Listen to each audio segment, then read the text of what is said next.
नमस्कार, मी Priyanka Gaikwad. Pune prime news मध्ये तुम्हा सर्वांचं स्वागत. पुण्यासाठी स्वतंत्र आंतरराष्ट्रीय विमानतळ असावे अशी आग्रही मागणी पुणेकरांकडून सातत्याने होत आहे.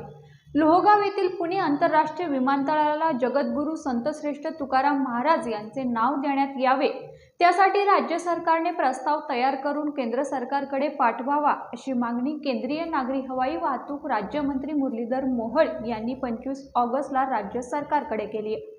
मोहोळ यांनी या संदर्भात मुख्यमंत्री एकनाथ शिंदे, उपमुख्यमंत्री देवेंद्र फडणवीस, उपमुख्यमंत्री अजित पवार यांची भेट घेऊन सविस्तर चर्चा केली आहे. त्यावर राज्य सरकार सकारात्मक असून लवकरच हा प्रस्ताव केंद्र सरकारकडे पाठवण्याचे आश्वासन सत्ताधाऱ्यांनी दिलंय. हा प्रस्ताव आल्यावर केंद्र सरकारकडे पाठपुरावा करणार असल्याचं मोहोळ यांनी सांगितलंय. या बातमीसह इथेच थांबतोय, मात्र तुम्ही पाहत राहा पुणे प्राईम न्यूज.